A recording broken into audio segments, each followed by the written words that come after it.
ಈ ವಿಡಿಯೋದಲ್ಲಿ ನಾವು 6ನೇ ತರಗತಿ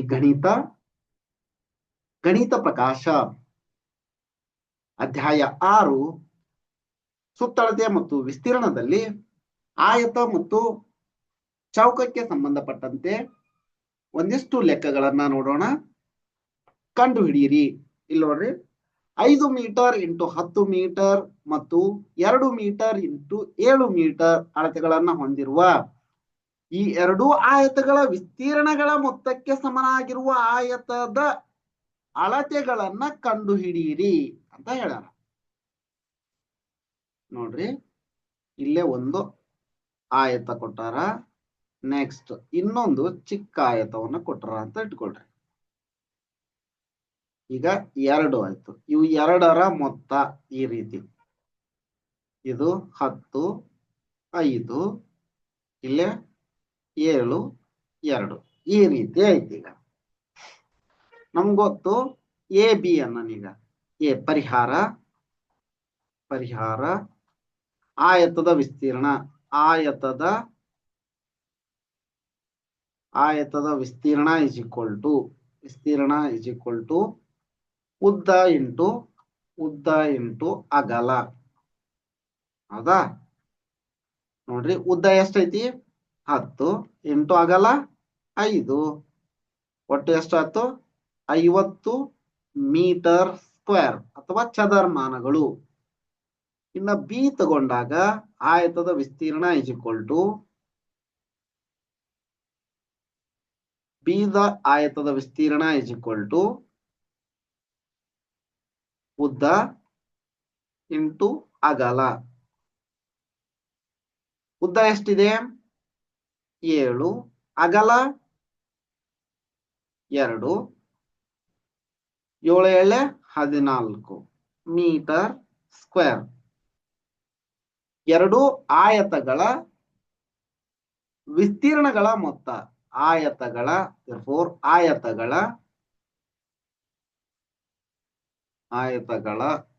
ವಿಸ್ತೀರ್ಣಗಳ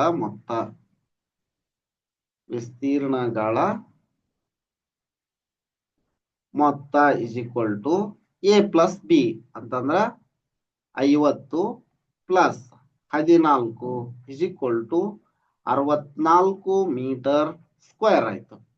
ಹಂಗಂದ್ರ ನಾವು 64 ಮೀಟರ್ ಸ್ಕ್ವೇರ್ ಹೆಂಗ್ ತಗೊಂತೀವಿ? 8 8 64 ಇಸ್ ಈಕ್ವಲ್ ಟು, ಈ ಆಕೃತಿ ಹೆಂಗಾಗಿರುತ್ತ ಅಂದ್ರ 8 8 8 ಮೀಟರ್ 8 ಮೀಟರ್ 8 ಮೀಟರ್ 8 ಮೀಟರ್ ಬಾಹುವಿನ ಅಳತೆಯನ್ನು ಹೊಂದಿರುವ ಆಕೃತಿ ಆಗಿರುತ್ತ ನಮಗೆ ದೊರೆಯೋದು. ಇದೇ ಆಕೃತಿ. ಆಯತದ ಅಳತೆಗಳನ್ನ ಕಂಡು ಹಿಡಿಯಿರಿ. ಮೊತ್ತಕ್ಕೆ ಸಮನಾಗಿರುವ ಆಯತದ ಅಳತೆಗಳನ್ನ ಕಂಡು ಹಿಡಿಯಿರಿ. ಇದು ಒಂದು ಆಯತ. ಈಗ ಈ ರೀತಿ ಆಯತವನ್ನ ಪಡಿತೀವಿ. ನೆಕ್ಸ್ಟ್, 50 ಮೀಟರ್ ಉದ್ದವಿರುವ ಆಯತಾಕಾರದ ಉದ್ಯಾನವನ ವಿಸ್ತೀರ್ಣ 1000 ಚದರ್ ಮೀಟರ್ ಆಗಿದೆ. ಉದ್ಯಾನವನದ ಅಗಲವನ್ನ ಕಂಡು ಹಿಡಿಯಿರಿ ಅಂತ ಹೇಳ. ಇಲ್ಲಿ ನೋಡ್ರಿ, 50 ಮೀಟರ್ ಇದರ ವಿಸ್ತೀರ್ಣ ಕೊಟ್ರ, 50 ಮೀಟರ್ ಇದರ ಉದ್ದ. ವಿಸ್ತೀರ್ಣ ಇಸ್ ಈಕ್ವಲ್ ಟು ಎಷ್ಟಿದೆ? 1000 ಮೀಟರ್ ಸ್ಕ್ವೇರ್ ಅಥವಾ ಚದರ್ ಮೀಟರ್. ನಮ್ಗೆ ಗೊತ್ತು ಆಯತದ ವಿಸ್ತೀರ್ಣ ಇಸ್ ಈಕ್ವಲ್ ಟು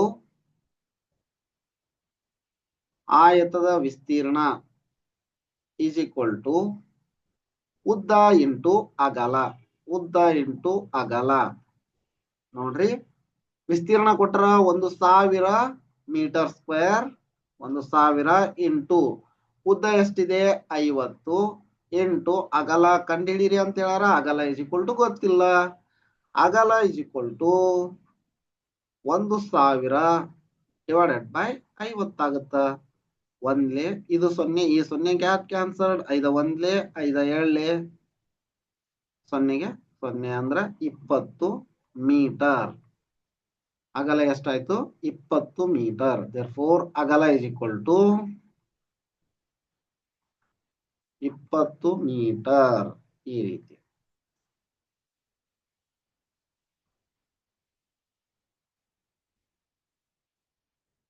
ನೆಕ್ಸ್ಟ್ ಮೂರನೇದು ನೋಡ್ರಿ,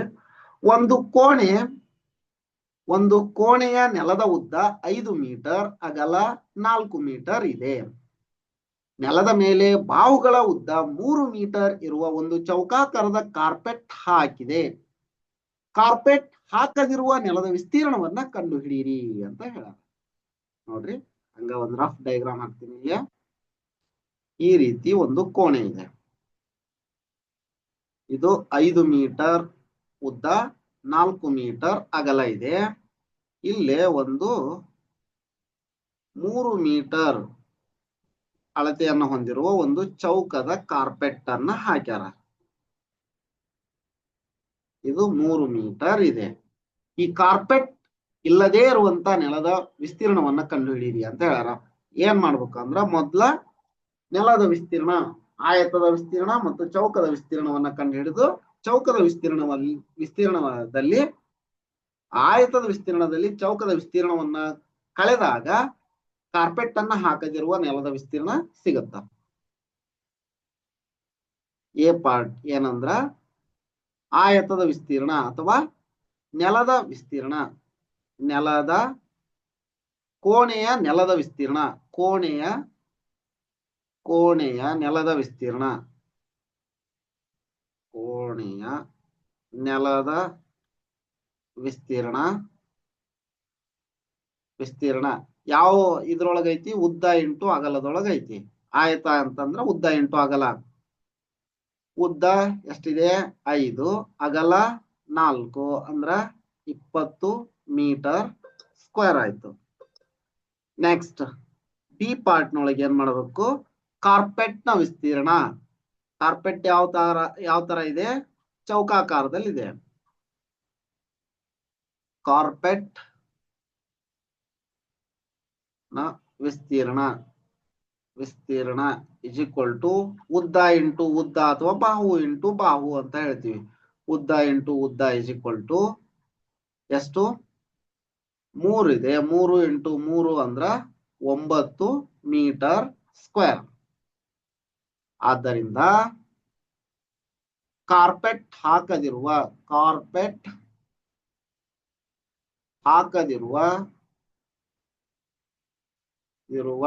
ನೆಲದ ವಿಸ್ತೀರ್ಣ is equal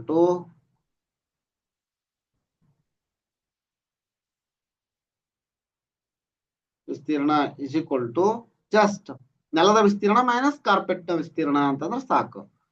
20 minus 9 is equal to 11 metre square ಆಗತ್ತ. ಇದು ಉತ್ತರ. ನೆಕ್ಸ್ಟ್ ಅದೇ ತರ ಇನ್ನೊಂದು ಲೆಕ್ಕ ಐತಿ ನೋಡ್ರಿ.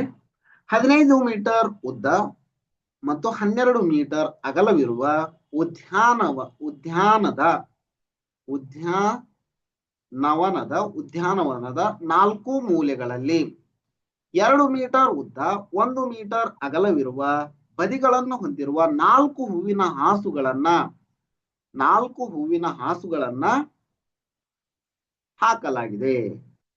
ಹುಲ್ಲು ಹಾಸನ್ನು ಹಾಕಲು ಈಗ ಎಷ್ಟು ಪ್ರದೇಶ ಲಭ್ಯವಿದೆ?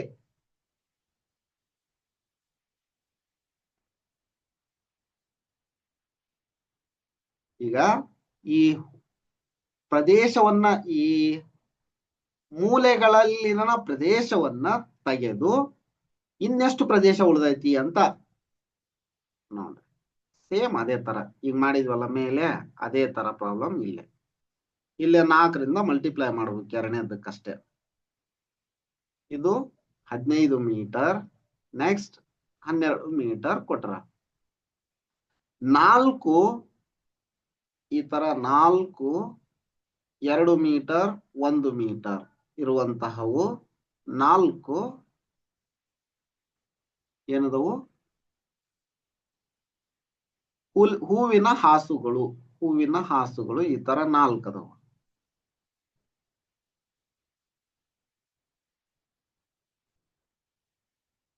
ಹುಲ್ಲು ಹಾಸನ್ನ ಹಾಕಲು ಈಗ ಎಷ್ಟು ಪ್ರದೇಶ ಲಭ್ಯವಿದೆ, ಇವುಗಳನ್ನ ಬಿಟ್ಟು ಇನ್ನೆಷ್ಟು ಪ್ರದೇಶ ಇದೆ ಅನ್ನೋದನ್ನ ಕಂಡುಹಿಡೀರಿ ಅಂತ ಹೇಳ್ಯಾರ. ಎ ಪಾರ್ಟ್ ಏನ್ ಮಾಡ್ತೀವಿ? ಉದ್ಯಾನವನದ ಸುತ್ತ ಉದ್ಯಾನವನದ ವಿಸ್ತೀರ್ಣ ಅಂದ್ರೆ ಆಯತದ ವಿಸ್ತೀರ್ಣ. ಉದ್ಯಾನವನದ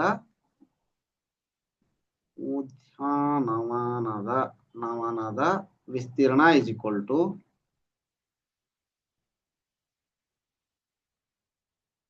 ಉದ್ದ ಇಂಟು ಅಗಲ. ಉದ್ದ ಗೊತ್ತಿದೆ 15 ಇಂಟು 12. 15 ಇಂಟು 12 ಅಂದ್ರೆ ನೋಡ್ರಿ 15 ಇಂಟು 12 12 ಇಲ್ಲೇ 60. 60ಕ್ಕೆ 0 ಕೆಲವಂತು 6. 12 ಒಂದ್ಲೆ 12 6 18 180 ಮೀಟರ್ ಸ್ಕ್ವೇರ್ ಆಯ್ತು. Next B. ಈಗ 4 ಮೂಲೆಗಳಲ್ಲಿ ಹೂವಿನ ಹಾಸುವಿನ ವಿಸ್ತೀರ್ಣ. ಒಂದು ಹೂವಿನ ಹಾಸುವಿನ ವಿಸ್ತೀರ್ಣ. ಒಂದು ಹೂವಿನ ಹಾಸುವಿನ ವಿಸ್ತೀರ್ಣ ಇಸ್ ಈಕ್ವಲ್ ಟು ಉದ್ದ ಇಂಟು ಅಗಲ. ಉದ್ದ ಎಷ್ಟಿದೆ 2, ಅಗಲ 1 ಅಂದ್ರೆ ಎಷ್ಟಾಯ್ತು ಇದು 2 metre square. therefore 4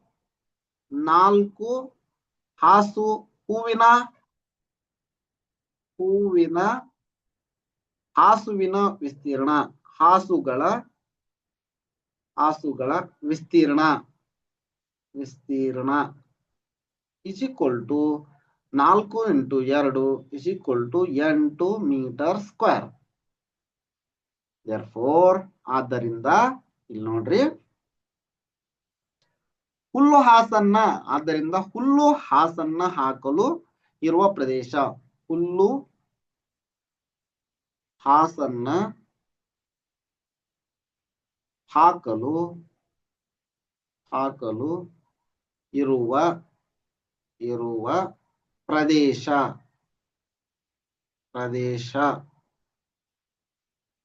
is equal to ಒಟ್ಟು ಪ್ರದೇಶ ಒಟ್ಟು ಉದ್ಯಾನವನ ಮೈನಸ್ ಇದನ್ನು ಕಳಿಬೇಕಷ್ಟೇ. 180 ಮೈನಸ್ 8 ಅಂದ್ರ 172 ಮೀಟರ್ ಸ್ಕ್ವೇರ್. ಇದು ಆನ್ಸರ್. ನೆಕ್ಸ್ಟ್ ಎ ಆಕೃತಿಯ ವಿಸ್ತೀರ್ಣ 18 ಚದರ್ಮಾನಗಳು.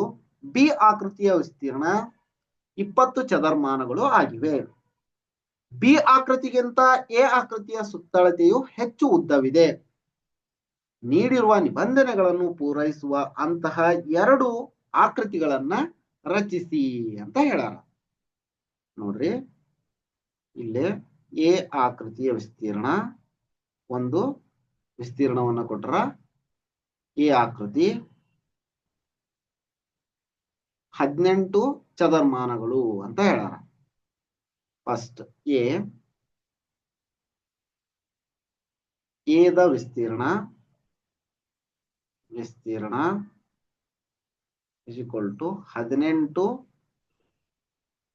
ಚದರ್ಮಾನಗಳು ಮೀಟರ್ ಸ್ಕ್ವೇರ್ ಅಂತ ಹೇಳೋಣ. ನೆಕ್ಸ್ಟ್ ಬಿ ಕೊಟ್ಟಿರೋದನ್ನ ಅಷ್ಟ ಬರಿತೀವಿ. ಬಿ ದ ವಿಸ್ತೀರ್ಣ is equal to 20 metre square. ಚದರ್ಮಾನಗಳು ಚದರ್ಮಾನಗಳು ಅಥವಾ ಮೀಟರ್ ಸ್ಕ್ವೇರ್ ಅಂತ ಬರೆದ್ರು ಓಕೆ. ಇಲ್ಲಿ ನೆಕ್ಸ್ಟ್ ಇಲ್ಲಿ ನೋಡ್ರಿ, ಈಗ ಎ ಆಕೃತಿಯ ಸುತ್ತಳತೆಯು ಹೆಚ್ಚು ಉದ್ದವಿದೆ. ಇಂಥದಕ್ಕ ಉದಾಹರಣೆ ಕೊಡ್ರಿ ಅಂತ ಹೇಳ್ಯಾರ. ಈಗ ನೋಡ್ರಿ ಎ ಆಕೃತಿಯ ಸುತ್ತಳತೆ ಈಗ ನಾನು ಹೆಂಗ್ ತಗೊಂತೀನಿ ಅಂದ್ರೆ ಇದನ್ನ 9 2 ಅಂತ ತಗೊಂತೀನಿ. ಎದ ಸುತ್ತಳತೆ ಇಸ್ ಈಕ್ವಲ್ ಟು ಸುತ್ತಳತೆ 2 ಇಂಟು ಉದ್ದ ಪ್ಲಸ್ ಅಗಲ. ಸರಿನಾ? 2 ಉದ್ದ ಎಷ್ಟೈತಿ 9 ಮೀಟರ್, ಅಗಲ 2 ಮೀಟರ್. 2 ಇಂಟು 11 ಅಂತಂದ್ರ 22 ಮೀಟರ್ ಸ್ಕ್ವೇರ್ ಮೀಟರ್ ಆಯ್ತು. 22 ಮೀಟರ್ ಸುತ್ತಳತೆಯದ್ದು ಮೀಟರ್ ನಲ್ಲಿ ಹೇಳ್ತೀವಿ, ಸರಿನಾ? ಇದೇ ರೀತಿ ಇಲ್ಲಿ ನೋಡ್ರಿ, ನೆಕ್ಸ್ಟ್ ಇನ್ನೊಂದು ಐತಲ್ಲ, ಅದನ್ನ ಈ ರೀತಿ ತಗೊಂತೀವಿ. 4 5 ಸುತ್ತಳತೆ ಬಿ ಇದ್ದು ಸುತ್ತಳತೆ ಇಸ್ ಈಕ್ವಲ್ ಟು 2 ಇಂಟು ಉದ್ದ ಪ್ಲಸ್ ಅಗಲ. ವಿಸ್ತೀರ್ಣ ಅಂತಂದಾಗ 4 5 20 ಸುದ್ದ ಆಗುತ್ತ. 9 7 18 ವಿಸ್ತೀರ್ಣ ಸುದ್ದ ಆಯ್ತು. ಸುತ್ತಳತೆ ಜಾಸ್ತಿ ಐತಿ. ಇಲ್ಲಿ ನೋಡ್ರಿ ಸುತ್ತಳತೆ ಏನ್ ಬರುತ್ತಾ, 4 plus 5 5 plus 4 5 plus 4 okay. 2 into 9 9 18 metre. ನೋಡ್ರಿ ಸರಿ ಆಯ್ತಾ? ಆ ತರ ಆಕೃತಿಯನ್ನ ಹೆಸರಿಸಿ ಅಂತ ಹೇಳ್ಯಾರ. ಈ ರೀತಿ ಆಕೃತಿಯನ್ನ ಹೆಸರಿಸಿ. ಸಿಂಪಲ್ ಇದೆ. ನೆಕ್ಸ್ಟ್ 6ನೇದು, ನಿಮ್ಮ ಪುಸ್ತಕದ ಪುಟದಲ್ಲಿ ಮೇಲೆ ಮತ್ತು ಕೆಳಗೆ 1 ಸೆಂಟಿಮೀಟರ್ ಎಡ ಮತ್ತು ಬಲಬದಿಗಳಲ್ಲಿ 1.5 ಸೆಂಟಿಮೀಟರ್ ಅಂತರ ಇರುವಂತೆ ಒಂದು ಆಯತಾಕಾರದ ಗಡಿಯನ್ನ ಎಳೆಯಿರಿ. ಗಡಿಯ ಸುತ್ತಳತೆ ಎಷ್ಟಿರುತ್ತದೆ? ಹಿಂಗ ರಫ್ ಆಗಿ ಒಂದು ಹೇಳ್ಬಿಡ್ತೀನಿ ನೋಡ್ರಿ. ಗಡಿಯ ಸುತ್ತಳತೆ ಎಷ್ಟಿರುತ್ತದೆ? ಈ ಗಡಿ ಎಳಿಬೇಕು ನಾವು. ಈ ರೀತಿ ಒಂದು ಪುಸ್ತಕಕ್ಕ ನೀವು ರಫ್ ಡೈಗ್ರಾಮ್ ಹಾಕ್ಬೇಕು. ಇದು ಪುಸ್ತಕ ಅಂತ ಇಟ್ಕೊಳ್ರಿ, ಸರಿನಾ? ಪುಸ್ತಕ ಈ ತರ ಇರುತ್ತೆ ನಿಮ್ದು. ಆವಾಗ ನೋಡ್ರಿ, ಇದು ಇಲ್ಲಿಂದ ಇಲ್ಲಿಗೆ ಡಿಸ್ಟನ್ಸ್ 1 ಸೆಂಟಿಮೀಟರ್ ಇರಬೇಕು. ಇಲ್ಲಿಂದ ಇಲ್ಲಿಗೆ ಡಿಸ್ಟನ್ಸ್ 1.5 ಸೆಂಟಿಮೀಟರ್ ಇರಬೇಕು.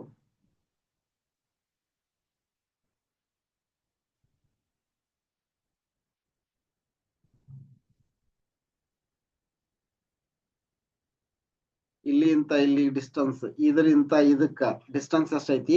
1 ಸೆಂಟಿಮೀಟರ್ ಇರ್ಬೇಕು. ಇಲ್ಲಿಂದ ಇಲ್ಲಿಗೆ ಅಂತ ಇದು ಇದ್ರದ್ದು ಡಿಸ್ಟನ್ಸ್ 1.5 ಇರ್ಬೇಕು. ಮೇಲೆ ಮತ್ತು ಕೆಳಗೆ ಸೇಮ್, ಎಡ ಮತ್ತು ಬಲಬದಿಗಳಲ್ಲಿ 1.5 ಸೆಂಟಿಮೀಟರ್ ಬಲ ಮೇಲೆ ಮತ್ತು ಕೆಳಗ 1 ಸೆಂಟಿಮೀಟರ್ ಅಂತರ ಇರುವಂತೆ ಈಗ ಇದನ್ನ ಅಳತೆ ಮಾಡ್ರಿ. ಇದು ಎಷ್ಟು ಇದೆ ಟೋಟಲ್? ಇದು ಇಲ್ಲಿಂದ ಇಲ್ಲಿಗೆ ಇಲ್ಲಿಗೆ ಅಂತಂದ್ರ ಇಲ್ಲಿಂದ ಇಲ್ಲಿಗೆ ಎಷ್ಟು ಅಳತೆ, ಮತ್ತ ಇಲ್ಲಿಂದ ಇಲ್ಲಿಗೆ ಇದನ್ನ ಪೂರ್ತಿ ಇದನ್ನ ಅಳಿರಿ, ಇದನ್ನ ಅಳಿರಿ.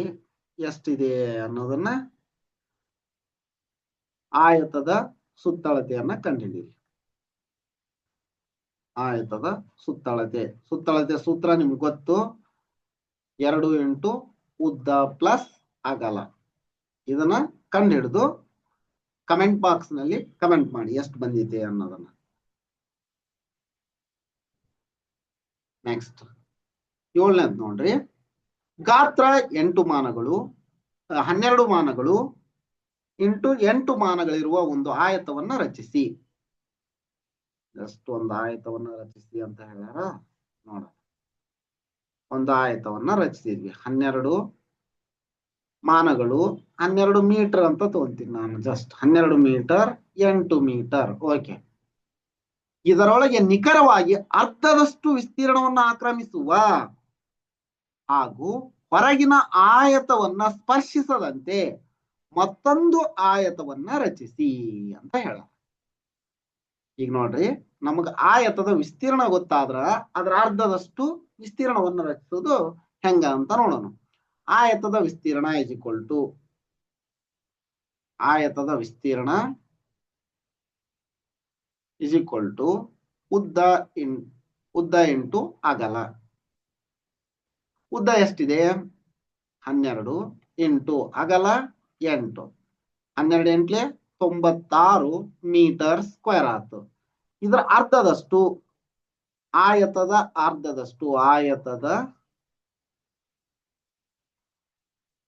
ಅರ್ಧದಷ್ಟು ಅರ್ಧದಷ್ಟು ಇಸ್ ಈಕ್ವಲ್ ಟು 96/2 ಅಂತಂದಂಗ ಎಷ್ಟು ಬರ್ತಾ 48.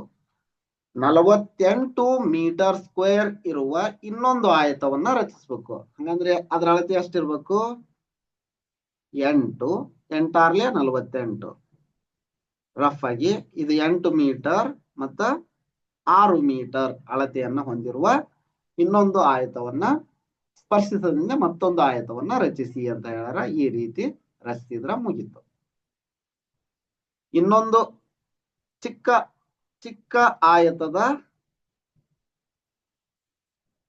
ಆಯತದ ವಿಸ್ತೀರ್ಣ ಇಸ್ ಈಕ್ವಲ್ ಟು ಎಷ್ಟಿರುತ್ತ?